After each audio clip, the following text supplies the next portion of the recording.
You probably clicked this video to see exactly how to build your Sapphire Faedrake because look, I also need to put some skills onto my own. So in this video, I'm going to review what I think the very best combination of skills is for a Sapphire Faedrake. And as of right now, this is the best magic pet in the game. So let's go talk about it.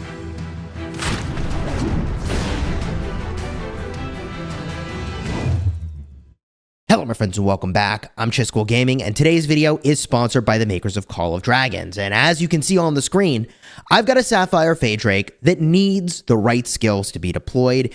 I haven't done that yet, and generally you should wait to put skills on your pet as well, right up until you have a big fight. Now this is an important concept I want to cover right at the start of the video because let's say I catch a 2-star talent skill pet between now and the pass opening. Now at this point it's just a couple days away for me, so it's unlikely, but the point I'm trying to make is that you should only really invest a lot of skills into a pet right before a big fight. Otherwise, you might catch something better between now and when you're going to fight, and it sure does suck to deploy a bunch of skills that you can't take with you. So, let's talk about the Sapphire Faedrake. We're going to review the attributes, the best pairings, and why it's kind of the best pet for pretty much all the magic damage dealers at this moment in time. And most importantly, we'll cover the skills, use the timestamps in the description to jump to whatever part you want. Now, the Sapphire Faedrake is, I think, got a lot of really valuable skills split across many of these base attributes. The most important is intelligence. Intelligence is what is going to determine the damage from your talent skill, which hits multiple targets and deals magic damage. That is really good. From there, I think that you want lots of luck, spirit, and then in a perfect world, also agility, although that's the least important of these by far. We'll talk about why it is that agility is actually quite strong once we get to the skills portion. Now, depending on how your attributes are distributed here, that will in some ways influence which skills you go and pick. But who should even be using a Sapphire Faedrake anyways? I mean, I've got this on Emrys. He's here purely to level up the pet. Always make sure that when you're running around leveling up your heroes in a new season, that you are not using your max level pets on those heroes because you're missing out on pet experience. People ask me like, bro, how do you have so many leveled up pets? And by the way, I've gotten rid of some high level pets as well, which maybe is a mistake, but topic for a separate video. But the point I'm trying to make here is that always be leveling up your pets. Emrys is not who you should use a Sapphire Faedrake with because this pet is dealing magic damage. It needs to be on a magic damage dealer. So who are your best magic damage dealers to pair with? I mean, I think it's pretty obvious that you're going to be looking at Lily. You're going to be looking at Velen. You're going to be looking in the early game at, for example, Waldir. Really, really strong. You're going to be looking at Alwyn. You're looking at Atheus. Literally every magic damage dealing combo would prefer to use a Sapphire Faedrake. Now, that's a little bit weird, and there's maybe one exception, maybe, with Frost Mages. Maybe. And that is because some of them have Frost-based effects. So, for example, if we get a look at Velen, he will do extra damage when your target is frozen. There is some Frost synergy, and I think we should expect more magic status effect synergies into the future. I'm just predicting there. I think it's likely to be true. So your other pet options, by the way, if we were to get a look here, would include an Ice Lizard. Now, I happen to have a nearly max level Ice Lizard, so we can compare the damage, although the intelligence there is a little bit low. So on this one, you can see this is a 1-star talent skill, 23.72 damage factor. Now, it does that damage 3 times, but it's not exciting, and it only hits 1 target. Now, it does reduce their march speed, which is a cool effect. The legions are frozen, and if you want that frozen effect, this is a big deal. If you want the frozen effect. Now, right now, I don't know that it's so important. This over here, it has lower intelligence on this pet, so it's not a great comparison. 26.6 damage, deals that damage 3 times. Kind of unexciting. Like, we're looking at like 70 damage factor compared to, on a Sapphire, I mean, this one is really kitted out, and it's 1 star, but it's like 165 and hits 2 targets, by the way. So that's insane. I mean, it's just so much damage. Like, you can't really justify using an Ice Lizard at all right now. Similarly, you can't justify at all using a Thunder Lizard. I have the intelligence maxed out almost, and it's doing 133 damage, but it only does one target. I mean, you'd obviously rather hit multiple targets in most cases, especially since the damage is about the same, right? So yeah, weirdly enough, like if you were thinking about an Ice Lizard, probably stop. If you were thinking about, the Thunder Lizard, probably stop. Like right now, there's just not reason to do that. Instead, move all in on a Sapphire, and I don't think you're going to regret it. The damage is amazing, and that's what it's all about. So from here, we can talk about how it is that you crank that damage, baby. And it's time to go look at the skills. Now, I'm going to put up on the screen a little sort of block of skills, okay? And let me just explain this really quickly. The first row, I would say, is probably your top priority for most people, especially if your skill slots are limited. The second row is extra stuff that you go and get if you have a bunch of skill slots and you're so lucky. The third row is going to be the OP skills or hard to obtain skills.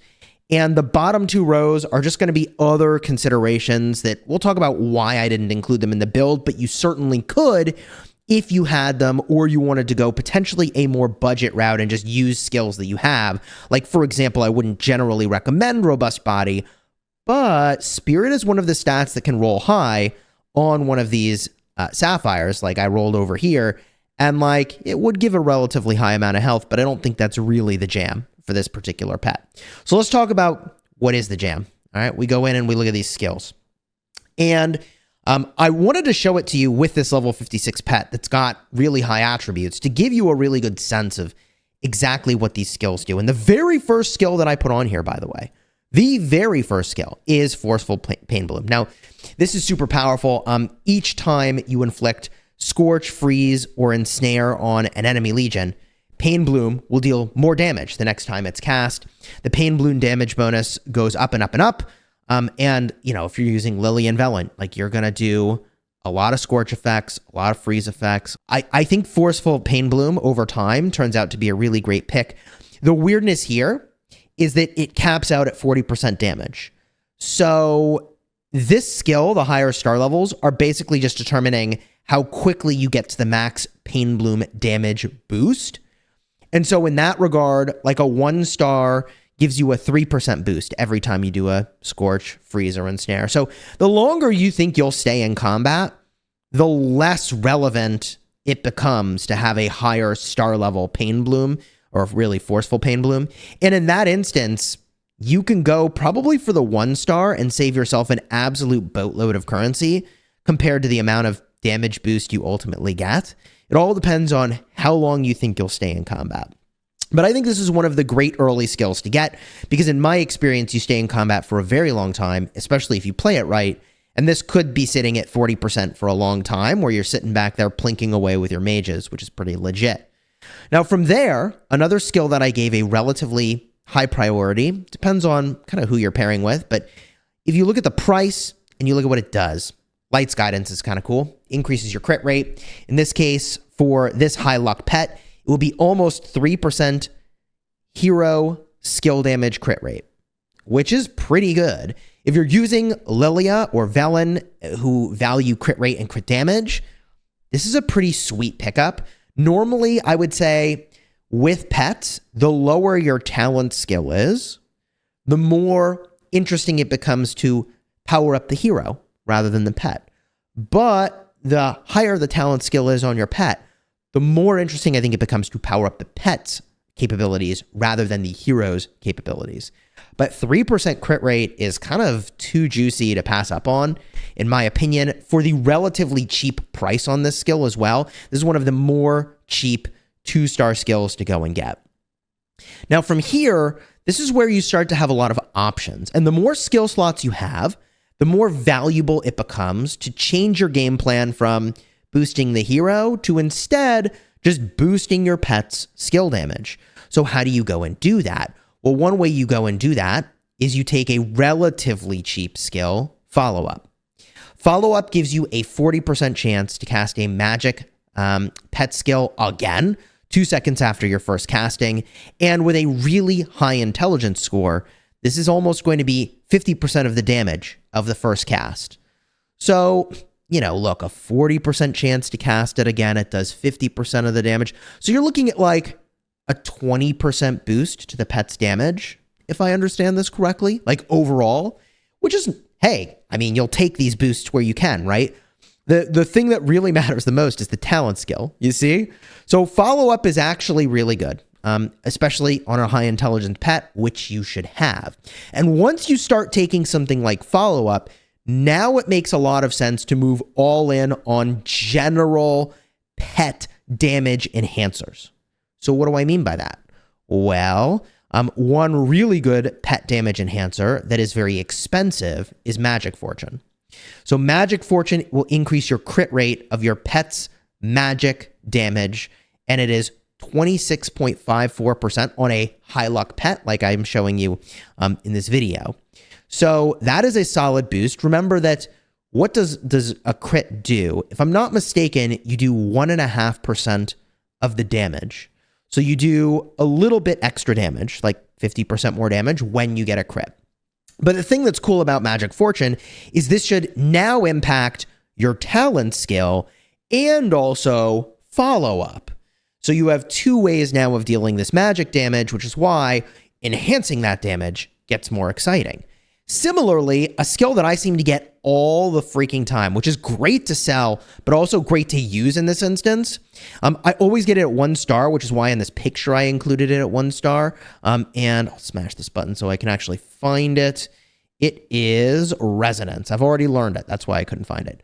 War Pet magic damage dealt is boosted by, it'll be probably close to 10%. This is spirit based.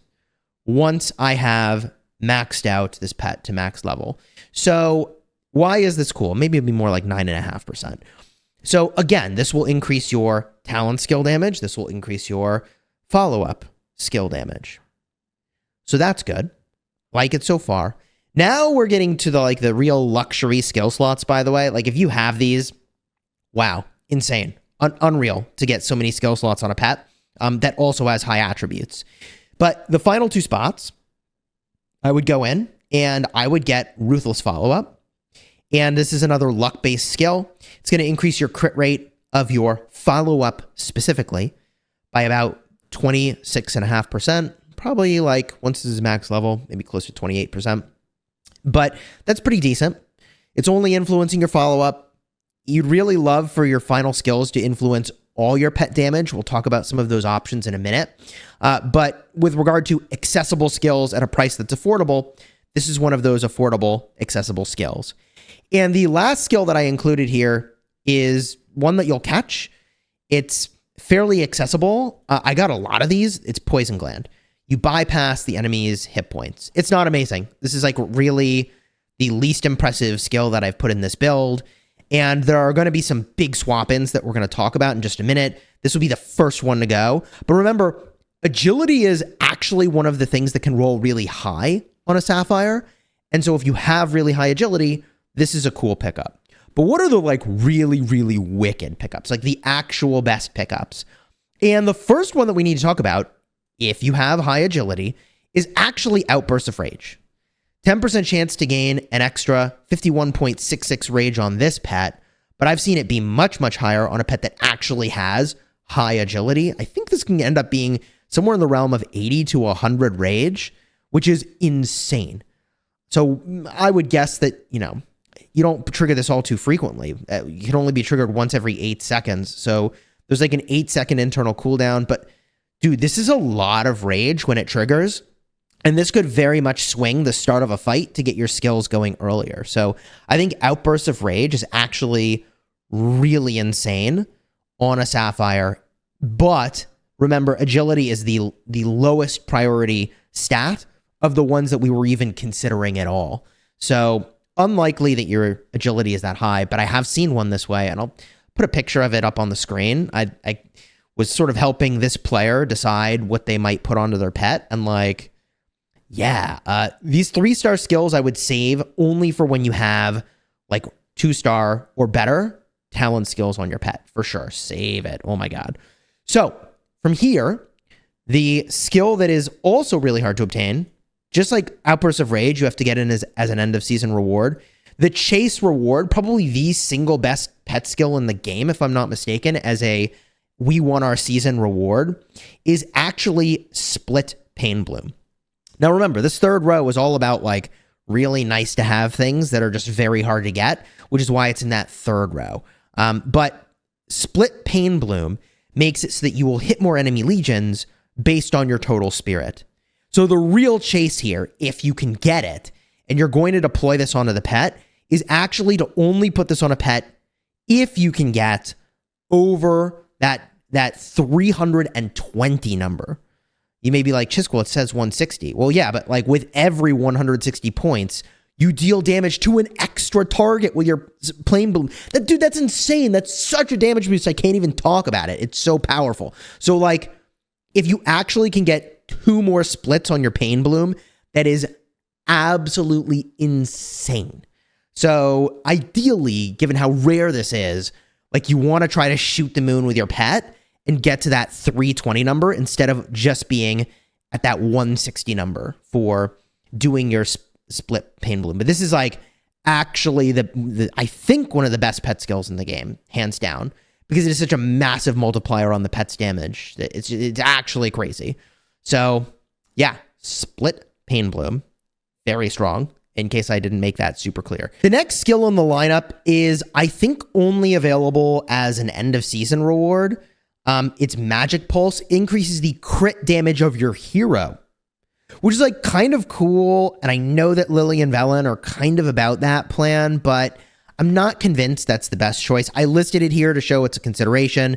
It's also intelligence based, so it's not going to fit in your lineup. Remember, you can only have 3 skills total of any one attribute before they stop working. So you can't have 4 intelligence based skills. We've already got your talent skill.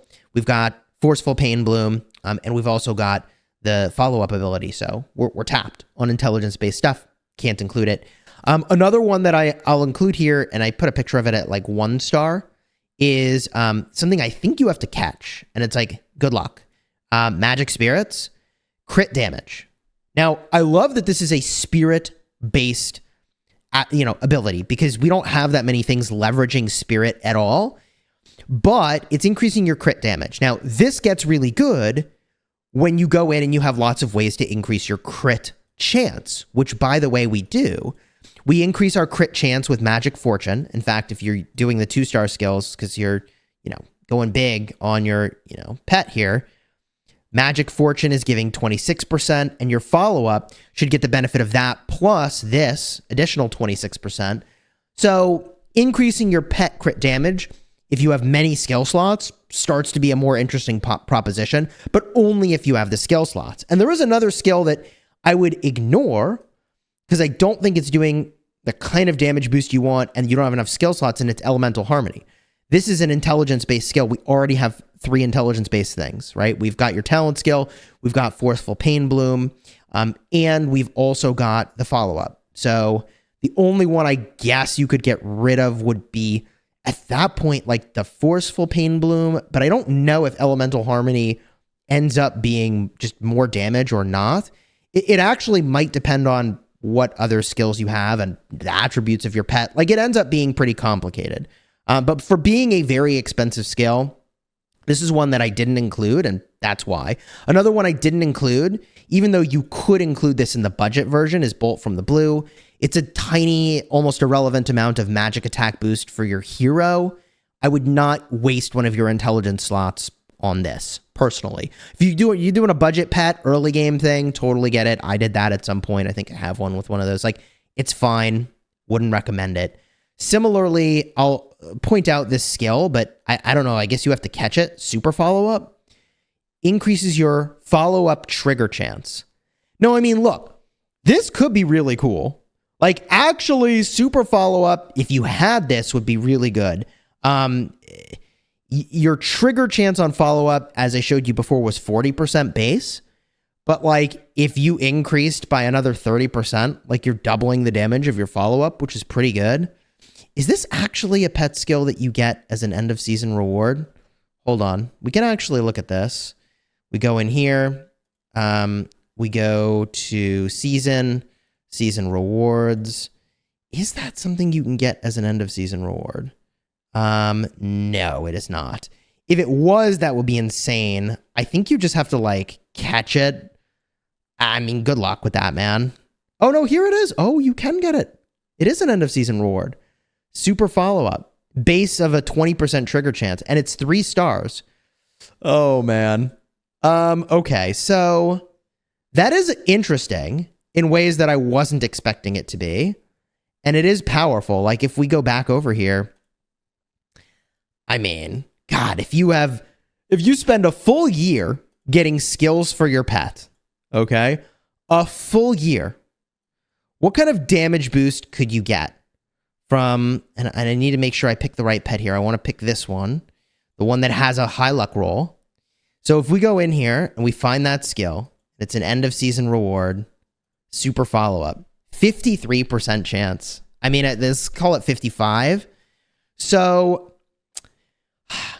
I mean, you basically guarantee you get follow-up to trigger again. God, you could really put a lot of skills onto a Sapphire. It's actually insane. So if you had this and you had like 1 million skill slots on your pet to afford all these damn skill slots, because remember, this is luck. This is a problem. You only have so many luck-based things. So you're going to need to get rid of the skill that does hero crit rate. That's fine, I guess, to get super follow-up. So like we said before, originally, the 2-star follow-up, what does that represent? We know that represents 40% chance to do about 50% damage with a high roll. So every skill cycle, that's about, we'll call it 20% extra damage from your pet talent skill, right? And the reason is pretty easy to understand, right? Like if you have a 40% chance and it does half damage, well, let's just call it 20% damage, right? You cut that number in half.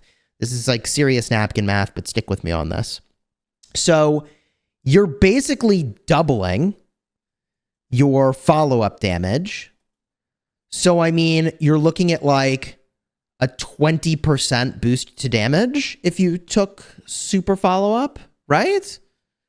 Is that the way to think about that? It's a way to think about that if you take 3-star. 20% boost to your pet damage. But that's not exactly true. Yeah, I mean, yeah, I think that's right. It all depends on whether or not you also have Ruthless follow-up, which like is increasing the crit rate of follow-up as well. I don't know. This is a powerful skill, but you could take it if you lose. I generally think that the Outburst of Rage is better as a 3-star pickup. But honestly, the more I look at super follow-up, I mean, look, the higher the talent skill is on your pet, the better this gets. So if you had a 2-star talent skill pet, maybe this is a thing. If you have a 3-star talent skill pet, I will just say this is a thing. And it's probably better than Outburst of Rage. Wow. Okay. From here, just a couple more skills we need to talk about. And like, I know this is a longer video and there's a bunch of stuff to talk about with this Sapphire, but like, hey, Sapphire is one of the most important pets in the game, so let's talk about it, okay? So other things you can take. The attribute for strength is really, really low, but if you're doing a budget version of the pet, I think you will be fine for going in and having a little bit of defense penetration, all right? Again, budget version. If you happen to catch this skill that gives you a little bit of march speed, wild agility, you could do it.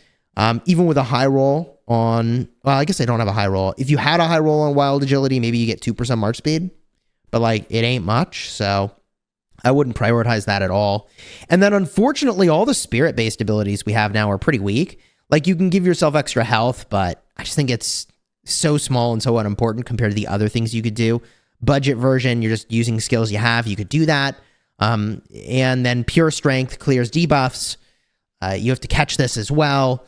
You could use this, but I just don't think it's all that exciting to have a small chance to clear a debuff periodically. I mean, very unexciting to me.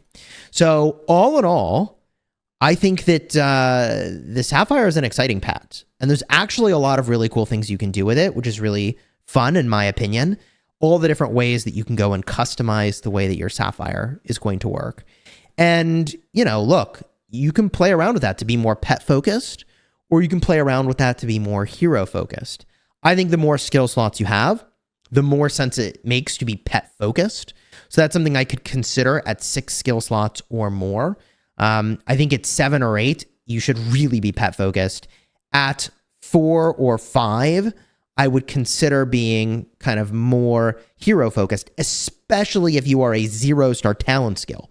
Once you get 1-star talent skill and definitely 2-star talent skill, you start to be way more interested in amping up that pet damage. But this, of course, depends also on the quality of the heroes you're using. That's topic for a separate video. So if you want to see my Lilia video or my Velen video, really badass mages, I have them both maxed, very strong. Cards will be in the end screen in just a second. Consider subscribing for more Call of Dragons videos designed to help you get value and smash your enemies. And until next time, you have fun smashing the kingdom.